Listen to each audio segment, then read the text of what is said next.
Қымбатты мені тыңдаушы құрбыларым, ең алдымен адам өмірге келгенімізден кейін бұл өмірде тек қана жақсы нәрсені көріп, жақсы жаққа ұмтылып өмір сүруіміз қажет.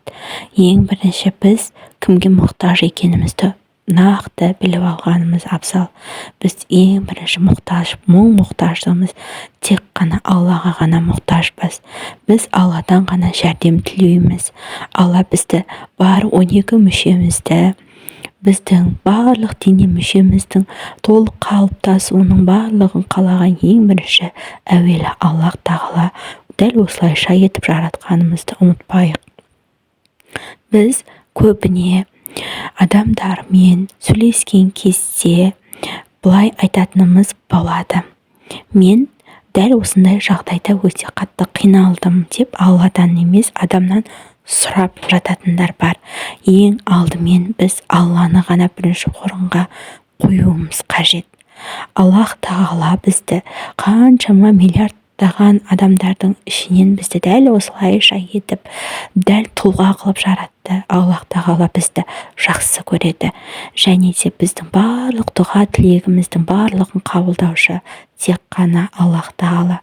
Бірдеңкеңнің бауына дейін сұрасаң, мен саған беремін деп айтқан емес пе? Сол үшін біз Алладан қалай сұрау керектігінің барлықтарын біз білуіміз қажет. Алладан сұраған кезде анық, ашық, айқын сұрауымыз керек. Ең әуелі сұраған кезде: я Раббым, жаратушы Аллах тағалам, барлық мақтау, мадақ, барлықтары тек қана саған ғана тән. Мендегінің барлығы тек өзіңе ғана тиесілі.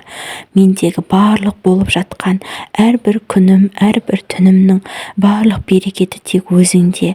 Раббым, мен тек қана бір өзіңе ғана сыйынып пана сұраймын.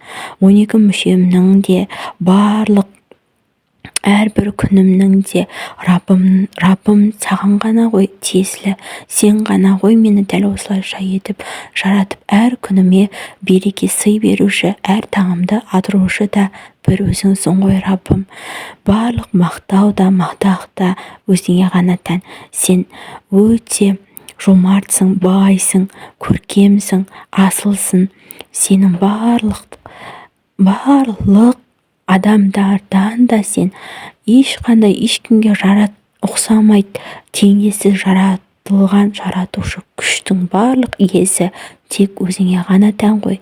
Сен әрбір күнді, күн мен түнді барлықтарын өзің рет-ретімен жараттың ғой Раббым. Сен өте байсың ғой. Сенің деген күшің менікінен де жомарт қой Аллах тағала. Мен жай ғана сенің құлыңмын ғой. Мен саған тек қана мұқтажбын. Раббым, сенің менің жаратушымсың.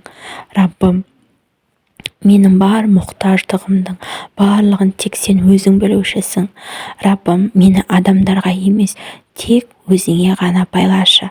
Қандай сынақ келсе де, қандай жағдай болып жатырса да, нығметімнің иесі бір өзіңсің Раббым. Тек қана бір өзіңе ғана байлашы мені. Менің мендегі бойымда, үйімде, көлігімде, абыройымда, барлық байлық мансабымның, барлық күшімнің иесі тек қана бір өзіңе ғана тән. Менің бойымдағы барлық ризықтың, барлық байлығымның иесі тек қана Аллах тағала сенсің. Раббым, мені тек бір өзіңе ғана байлап, адамдарға емес, тек өзіңе ғана мұқтаж болуымды нәсіп етші Раббым. Мені жаратылғаннан емес, жаратушыдан сұрайтындай иманды, бай, тақуа адамдардың қатарынан ете қойшы Раббым. Менің жүрегіме емес, қолыма салшы барлық байлықты. Мұқтаж жандарға, өзіме, бауырларыма, кімге қандай көмектес жасағым келеді. Я Раббым, мені берушілердің қатарынан етші. Бұл біздің бірінші сабағымыз. Ең алдымен біз дәл осылайша етіп Аллаға мақтау мадақ айтып, Алладан қалай дұға тілеу керек екендігін барлықтарын нақты, ашық, айқын білуіміз қажет. Ең бізді алдымен бойымыздағы біздің ең бірінші қасарысатын дүниеміз бар, иә.